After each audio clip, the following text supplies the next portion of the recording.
안녕하세요. 토요미스테리 디바달리아입니다. 중국 허베이성 한단시의 시골 마을 장장. 이곳에 살던 13살 왕지아오는 3살 때 부모님의 이혼으로 아버지 왕스포에게 맡겨져 자라게 되었습니다. 왕스포는 장사를 하며 홀로 아들을 키우려고 했는데요. 근데 생각보다 힘든 거예요. 바쁜 일로 인해 어린 아들을 혼자 두는 시간이 늘어났거든요. 역부족이라고 느낀 그는 결국 부모님에게 도움을 요청했죠. 왕지아오의 조부모는 장장마을에서 사과 농사를 지으며 소박하게 살아가고 있었습니다. 두 사람은 손자를 정성껏 돌봤고 왕스포 역시 밤낮 없이 일하며 매달 생활비를 보냈죠. 그는 6개월에 한 번은 꼭 집으로 와서 아들과 시간을 보냈습니다. 왕지아오는 이 조부모의 따뜻한 보살핌과 아버지의 헌신 속에서 별다른 문제 없이 잘 자라났어요. 하지만 중학교에 입학하면서부터 그의 삶은 점차 달라지기 시작합니다. 왕지아오가 다니는 규덴 중학교는 기숙학교였어요. 그래서 기숙사에서 지내면서 주말에만 집으로 돌아왔습니다. 하지만 2학년이 되자 갑자기 학교를 그만두고 농사일을 돕겠대요. 가족들은 공부를 해야 나중에 편하게 살 수 있다 이렇게 설득을 했지만 아이의 마음은 쉽게 바뀌지 않았습니다. 단 한 번도 이런 모습을 보인 적이 없었거든요. 그래서 아버지는 침착하게 아들과 대화를 나눴죠. 무슨 고민이 있는지 조심스럽게 물어보니 사실 아들이 학교에 제대로 적응하지 못하고 있었더라고요. 친구들에게 따돌림을 당하며 마음고생을 하고 있었던 것이었습니다. 이 사실을 알게 된 가족들은 바로 학교를 그만두는 건 좀 그렇고 일단 통학을 하면 괜찮아지지 않을까 해서 집에서 통학을 하기로 해요. 조부모는 등하교 시간마다 손주를 학교에 데려다주며 세심하게 보살폈습니다. 아버지도 담임교사에게 연락해서 부탁을 했죠. 아이가 힘들어하니 조금만 신경 써주세요. 라고요. 그렇게 시간이 흐르면서 왕지아오는 조금씩 학교 생활에 적응해 가는 듯 보였습니다. 그러던 중 2024년 3월 10일 일요일 낮 12시 50분 왕지아오는 들뜬 목소리로 할머니에게 말했습니다. 할머니, 반 친구들이 맛있는 거 먹으러 가재요. 저녁 먹기 전까지는 꼭 돌아올게요. 주말마다 집에만 있던 손자가 친구들과 놀러를 나간다고 하니 할머니는 기쁜 마음으로 허락해줬습니다. 아이가 드디어 학교에 잘 적응한 것 같아서 흐뭇한 표정으로 배웅을 했어요. 오후 2시 할머니는 혹시나 하는 마음에 손자에게 전화를 걸었습니다. 왕지아오는 여전히 밝은 목소리로 전화를 받았습니다. 애들이 자전거 타고 데리러 온대요. 걱정 마세요. 재밌게 놀다 올게요. 오후 5시 밭일을 마치고 집에 돌아온 할아버지는 손자가 아직 돌아오지 않았다는 사실을 알게 되었습니다. 슬슬 저녁 시간이 다가오니까 전화를 했어요. 근데 핸드폰이 꺼져 있는 거예요. 출발하기 전까지 분명 충전해 둔 걸 봤기 때문에 불과 몇 시간 만에 이 배터리가 다 됐을 리는 없었습니다. 그리고 왕지아오는 평소에도 멀리 떨어져 있는 아버지의 전화를 받기 위해서 항상 핸드폰을 몸에 지니고 다녔거든요.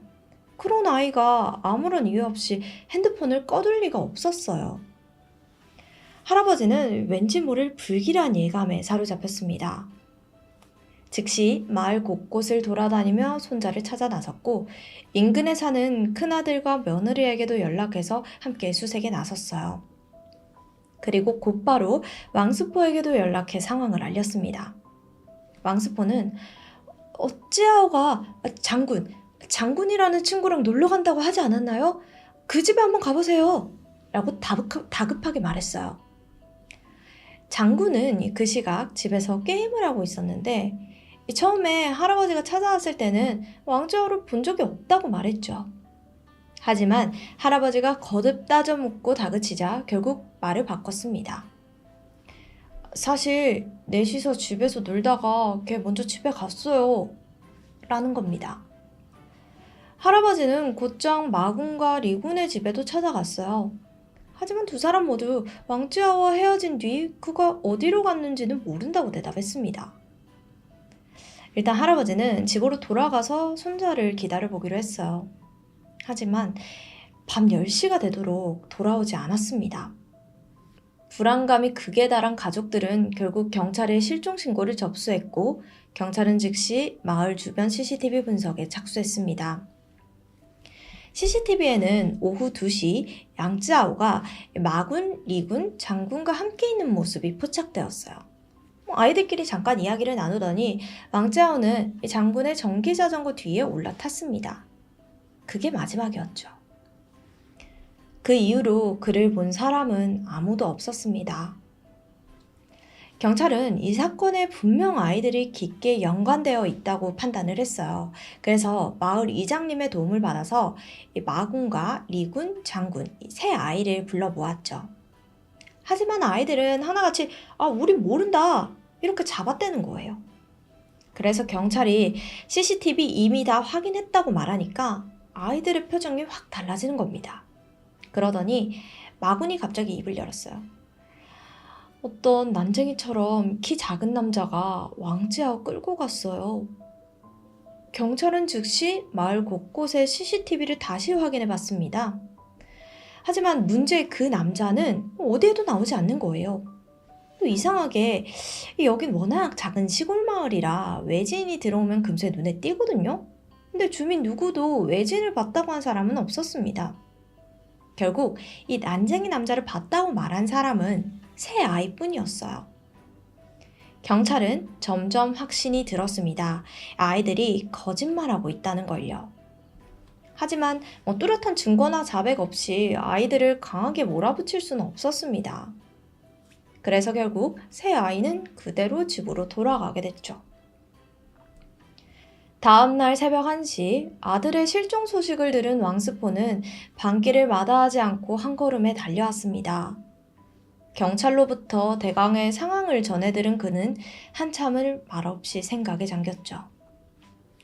분명 친구들과 약속이 있어서 나간 거라면 핸드폰으로 연락을 주고받았을 텐데.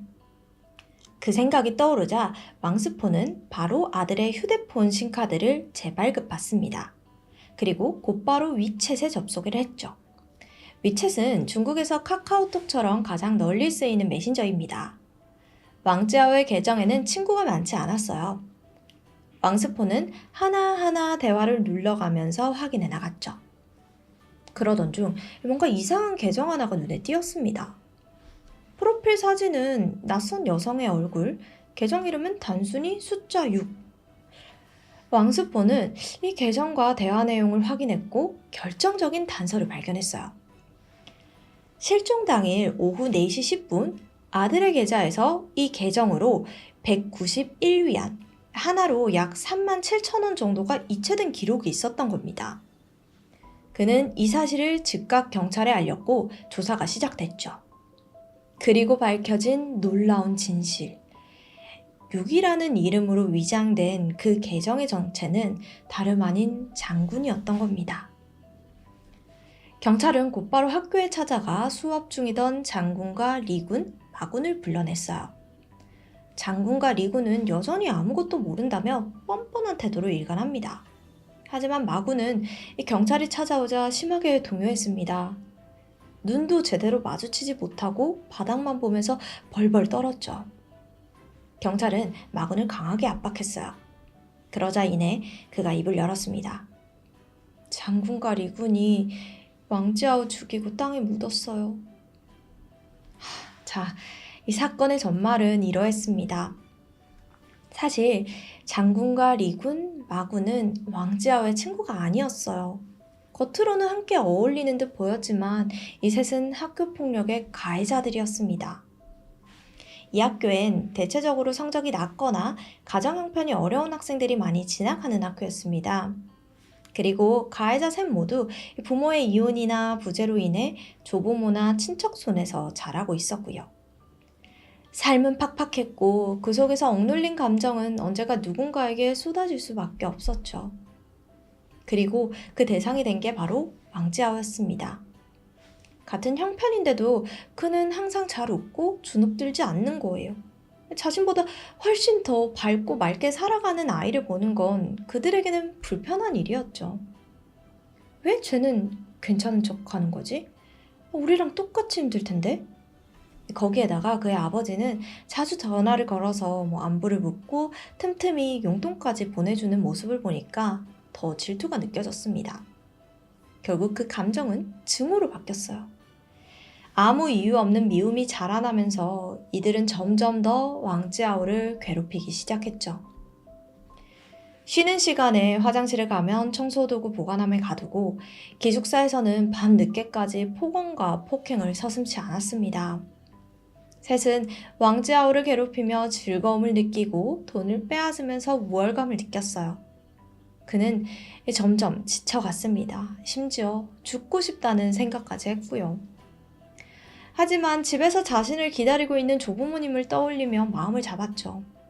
가족들에게 도움을 요청하고 싶었지만 걱정시키고 싶진 않았습니다. 왕지아오가 기숙사를 퇴실한 후에는 이 세 사람은 예전처럼 쉽게 괴롭힐 수 없었습니다. 학교에서는 선생님들이 그를 보살폈고 방과 후에는 조부모님이 그를 기다리고 있었고 틈을 노리기도 어려웠어요. 그야말로 모든 방법이 이렇게 막힌 상황이었죠. 또 장군과 리군은 왕지아오의 용돈을 뜯어서 담배를 사왔는데 몇 주째 그러지도 못했습니다. 장군은 이 상황이 여기까지 커진 게 전부 왕지아오 때문이라며 화를 냈어요. 아이, 괜히 쓸데없는 짓만 안 했어도 이렇게까지는 안 왔어. 라면서 그냥 우리 걔 죽이고 돈 뺏자. 라고 말했죠.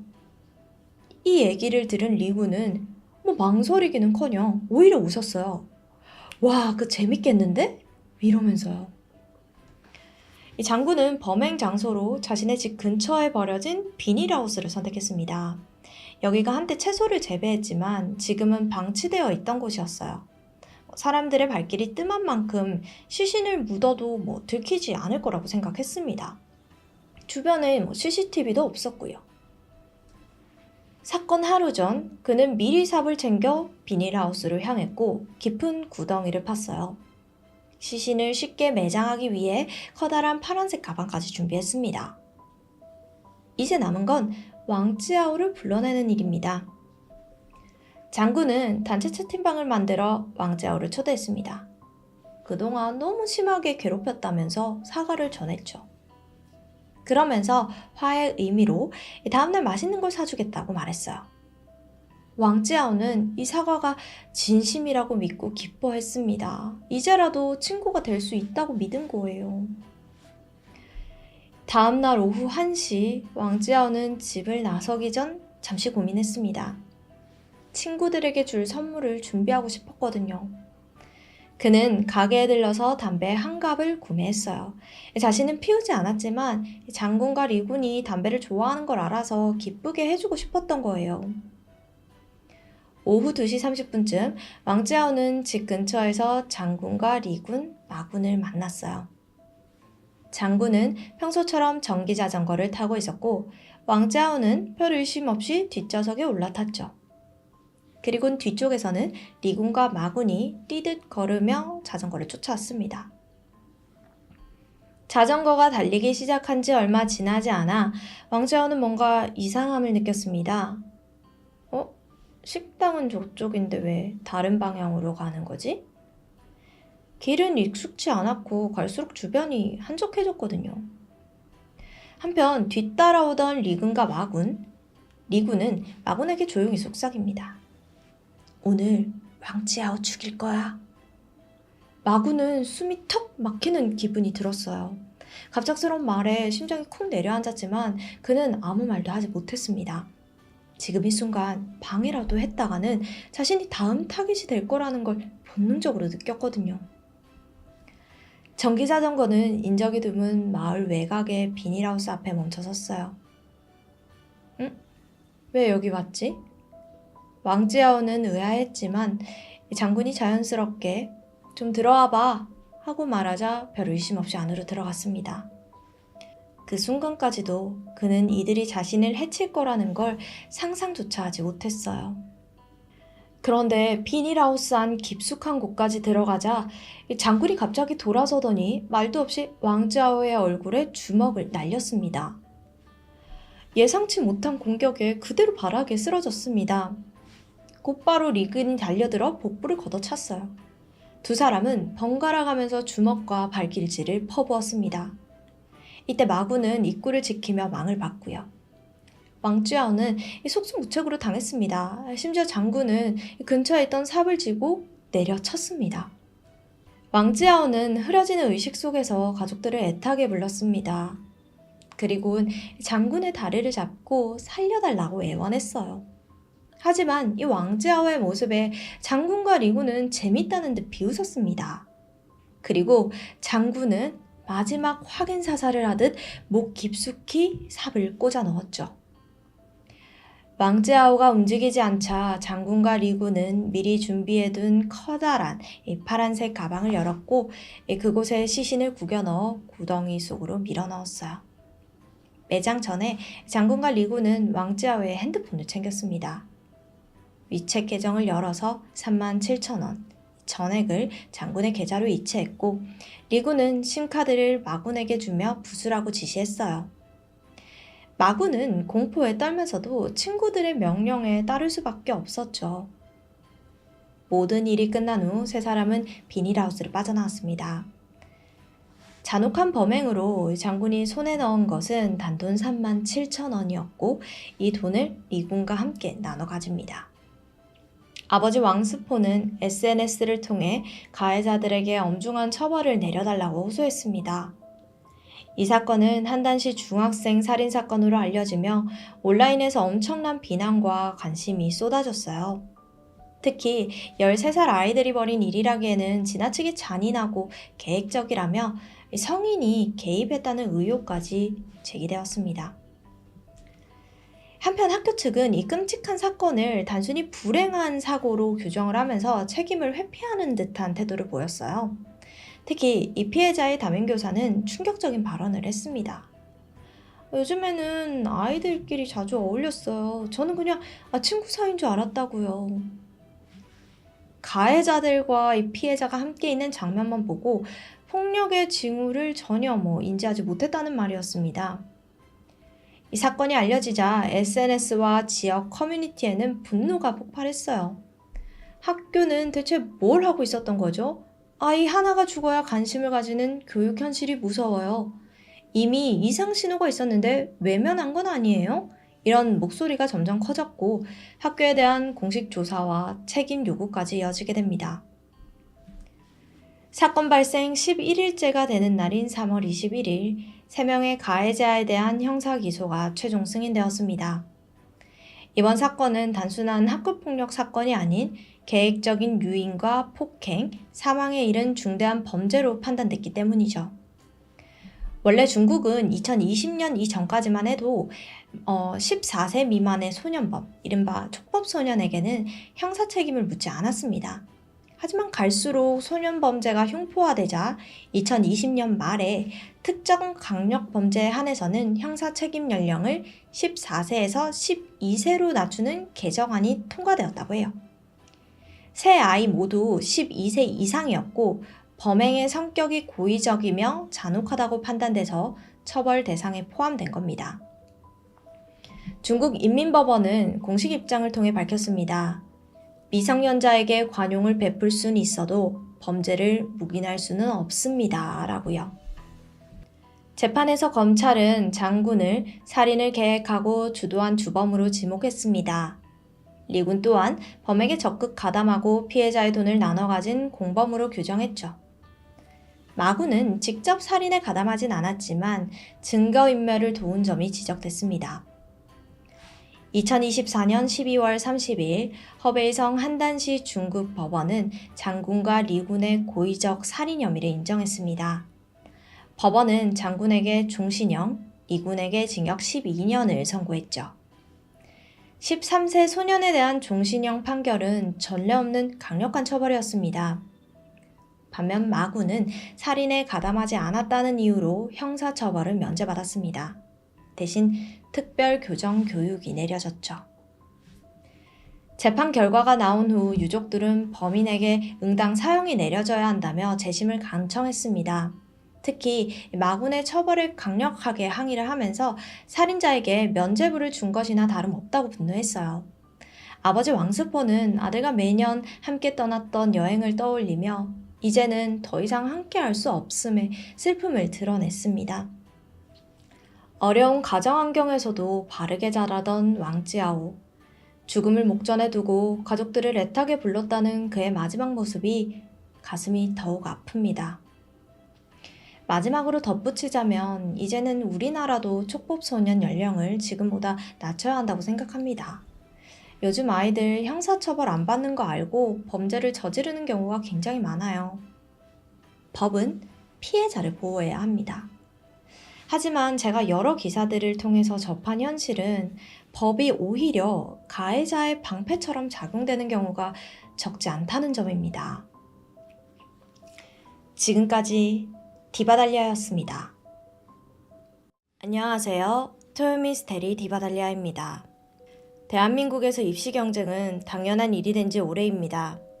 치열한 경쟁의식은 대한민국의 빠른 경제 성장을 이끈 주역이기도 하죠.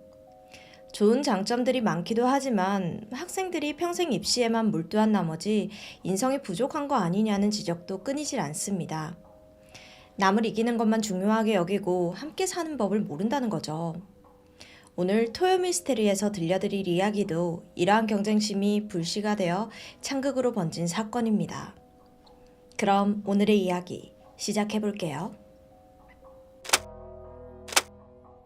2010년 8월 황량이라는 이 남성은 중국 푸단대학교 의과대학원에 진학합니다.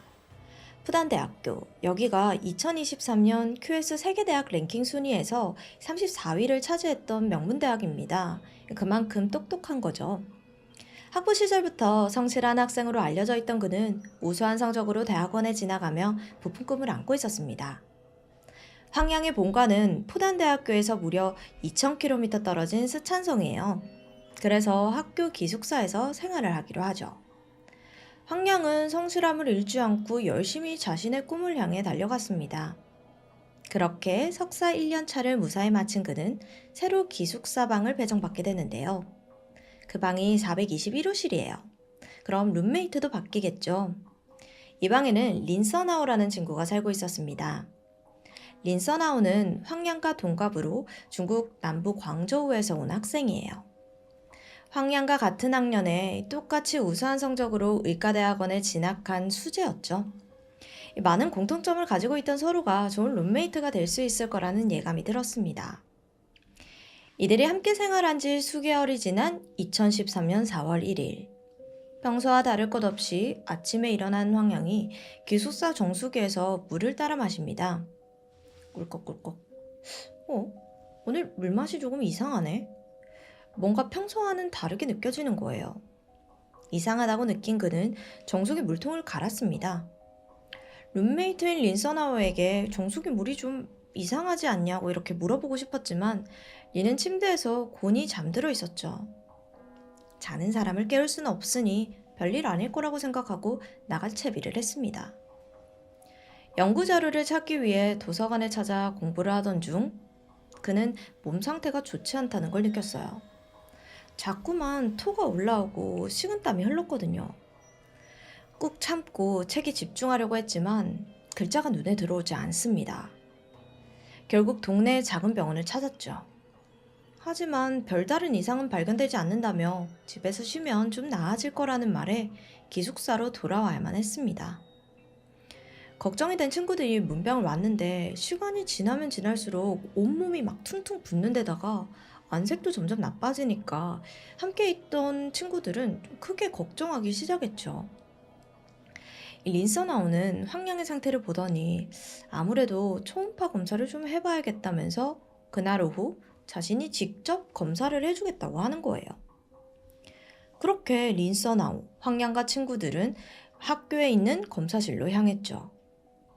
초음파 기기로 황량의 상태를 이리저리 점검하던 린서나우는 아무런 문제가 없어 보인다고 말합니다. 하지만 친구들의 눈에는 황량의 상태가 여전히 심각해 보였거든요. 초음파에서 문제가 없다고 그냥 내버려둘 수 없었던 친구들은 다른 원인을 찾아봐야 한다며 황급히 황량을 병원으로 데려갔습니다. 황량의 상태를 본 의사들도 깜짝 놀랐어요. 곧바로 혈액 검사와 같은 기초적인 검사를 해봤더니 간 수치와 혈소판 수치에서 이상이 있는 것을 발견합니다.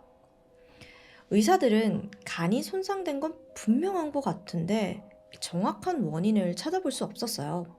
그래서 이런저런 검사를 다 해봤지만 상황이 나아질 만한 단서는 찾을 수가 없었죠. 결국 황량을 입원시킨 후 상태를 지켜보기로 합니다. 하지만 원인을 찾지 못한 채 시간만 흘러 황량의 상태는 심각해져만 가는 거예요. 결국 입원한 다음 날에는 중환자실로 옮겨졌죠. 의료진은 황량의 회복을 위해 온갖 방법을 다 동원했지만 그날 밤 황량은 끝내 목숨을 잃고 맙니다. 사인은 급성 관계사에 의한 간부전이었어요. 대체 무엇이 건강하던 황량을 죽음에 이르게 한 건지 수사가 시작되었습니다.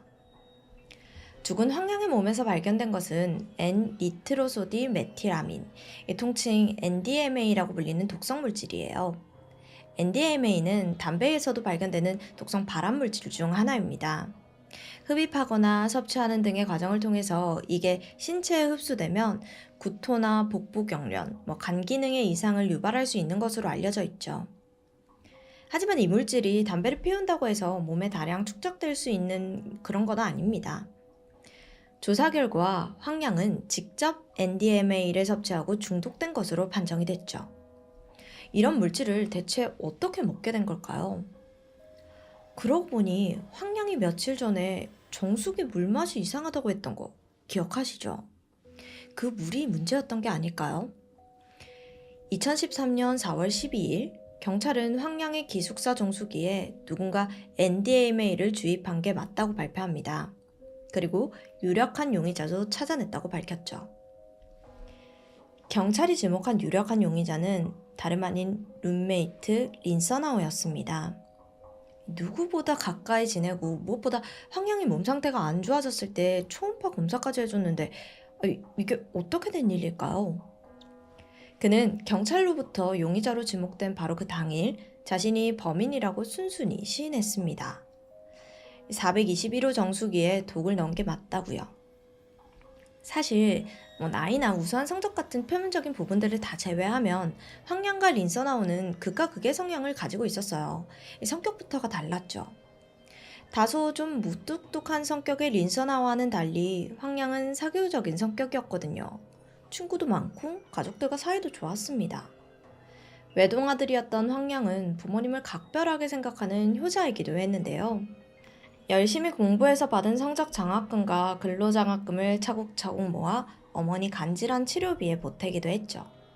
여유가 있는 환경은 아니었지만 그의 친구들은 그가 어려서부터 사랑받아오며 자라온 티가 났다고 합니다. 반면 형제들과 부대끼며 자라온 린서나우.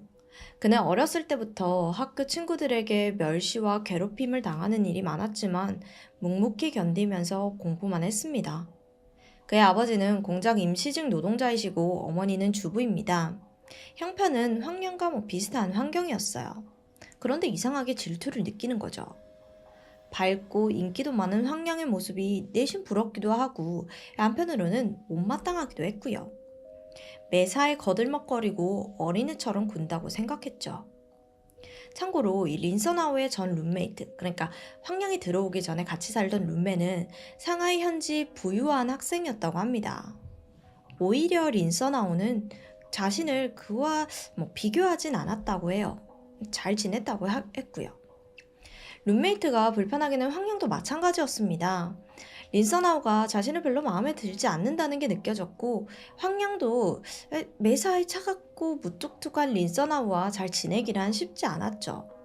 하지만 룸메이트이기 때문에 마냥 외면할 수는 없는 일입니다. 그렇게 둘 사이는 친하지도 그렇다고 나쁘지도 않은 미묘한 상태를 유지했죠. 하지만 시간이 지날수록 이 린서나우의 마음 한구석에는 황량에 대한 분노가 자라나고 있었습니다. 서로 생활 습관도 맞지 않았던 데다가 린서나우의 눈에 황량이 점점 밉게 보이기 시작한 거예요. 경제적으로도 심리적으로도 여유가 없어 오로지 공부와 연구에만 몰두해온 린서나우였기에 자기보다 여유 있어 보이는 황량의 존재는 거슬리기 짝이 없었던 거죠. 서로 다른 전공이어서 우열을 가리기는 어려웠지만 대인관계도 원만하고 항상 밝은 황량이 책상 앞에만 앉아있는 자신처럼 높은 성적을 유지한다는 게 납득이 가지 않을 때도 많았습니다. 시간이 흘러 2013년 3월, 두 학생은 석사과정의 끝을 바라보고 있었습니다. 공교롭게도 두 사람 모두 박사과정까지 진학하기를 희망했어요. 하지만 진학시험을 치른 건 황량뿐이었습니다. 왜냐하면 린서나우는 박사과정 학비까지 낼 여유가 없었거든요. 안 그래도 눈에 거슬리는 황량이 자기는 가고 싶어도 못 가는 박사과정에 진학하다니 린서나우는 분해서 미칠 지경이었습니다. 게다가 황량은 진학시험에서 1등을 차지하며 많은 친구들의 부러움을 샀죠. 린서나우만 빼고요. 황량이 진학시험에서 1등했다는 소식을 린서나우의 경쟁심, 열등감에 불을 지폈습니다. 자신보다 나을 것 하나 없어 보이는 황량이 더 잘 나간다고 생각하니까 화를 참을 수 없었죠. 눈앞에서 안 보이기라도 하면 좀 나을 텐데 같은 방을 쓰는 사이라 그럴 수도 없었습니다. 그런 룸메이트의 마음을 아는지 모르는지 황량은 린서나우에게 곧 석사 졸업이니까 동기들과 졸업여행을 가자고 제안하기도 했어요. 린서나우는 딱 잘라 거절합니다. 속으로는 팔자도 좋다 이렇게 생각했죠. 린서나우는 이 모든 상황이 원망스럽기만 했습니다. 그리고 2013년 3월 31일 자신의 억울함과 분노를 풀기 위해 넘어서는 안 될 선을 넘고 말죠. 그는 푸단대학 실험실에 열쇠를 가지고 있던 학교 동기에게 한 가지 부탁을 합니다.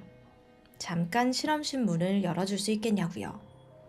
두 사람은 평소부터 잘 알고 지내던 사이였기 때문에 동기는 별 의심 없이 열쇠를 빌려줬어요. 열쇠를 손에 넣은 그는 204호 실험실에 들어가 NDMA가 든 병과 주사기 몇 개를 들고 나옵니다.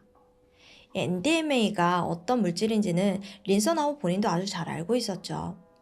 2011년에 바로 그 실험실에서 동물 실험을 진행하면서 그 효과를 두 눈으로 똑똑히 봤으니까요. 기숙사로 돌아온 린서나우는 황량과 함께 쓰던 정수기 물통에 NDMA를 주입해 놓습니다. 황량은 뭔가 맛이 이상하다고 생각하고 뱉어내기를 했지만 이미 마신 물은 그의 몸속으로 흡수되었습니다. 범행을 들킨 뒤 린서나우는 황량이 물맛이 이상하다고 추궁할까봐 무서워서 눈을 감고 자는 척을 했다고 진술을 했어요. 아무래도 도둑이 제발 저렸던 것 같네요. 그죠? 황량의 몸 상태가 급격히 망가진 이후 린서나우가 초음파 검사를 해주겠다고 한 것도 모두 이유가 있는 행위였던 것으로 보입니다. 검사를 하고 이상이 없다고 했던 것은 진짜로 이상이 없어서 그랬던 게 아니라 황량이 치료를 받지 않고 더 아파지기를 바랬던 것 때문이었죠. 황량이 병원을 찾아 이런저런 검사를 받을 때 의사들이 원인을 찾지 못해 우왕좌왕할 때도 린서나우는 입을 열지 않았습니다. 만일 그때라도 황량이 NDMA에 중독되었다는 사실을 알렸다면 그는 살아있지 않았을까요? 린서나우는 검찰 조사에서 자신의 죄를 순순히 시인했습니다. 하지만 재판장에서는 황량을 죽일 생각은 전혀 없었다고 항변했죠. 4월 1일이 만우절이라 조금 장난을 치려고 했었던 것뿐이라는 황당한 주장을 하기도 했습니다. 약품을 쓰기는 했지만 물에 희석했기 때문에 치사량에 훨씬 못 미치는 양이 지나지 않다며 절대 고의는 없었다고 강조했고요. 하지만 검찰의 생각은 달랐습니다. 린서나우의 범죄에는 고의성이 다부다나는 입장이었죠. 초음파 검사를 하고도 문제가 없다고 거짓말을 한 점, 병원에서조차 아무 말을 하지 않았던 점, 그리고 무엇보다 NDMA를 30ml나 사용한 점이 문제시되었어요.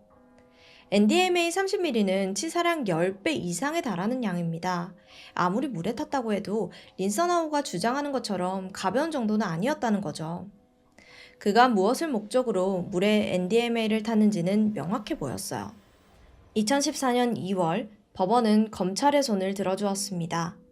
린서나우는 고의적이고 계획적으로 황량을 죽였다는 이유로 사형 선고를 받았죠. 린서나우의 부모님은 자랑스러운 의대생 아들이 사형수로 전락하는 것을 보고 충격에 빠졌습니다. 어떻게든 아들의 형벌을 줄여보기 위해 황량의 부모님에게 사죄를 하면서 정말로 황량을 죽일 의도는 없었다는 주장도 굽히지 않았고요. 하지만 2015년 1월 상하이 고급 인민법원에서 열린 항소심에서도 결과는 바뀌지 않았습니다.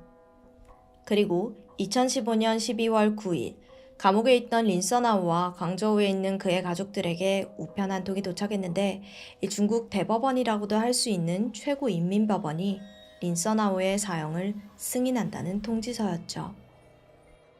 사형 집행일은 이틀 뒤인 12월 11일로 린서나우의 가족들에게 간 통지서에는 면회를 갈 거면 그 전에 만나라는 내용도 포함되어 있었습니다.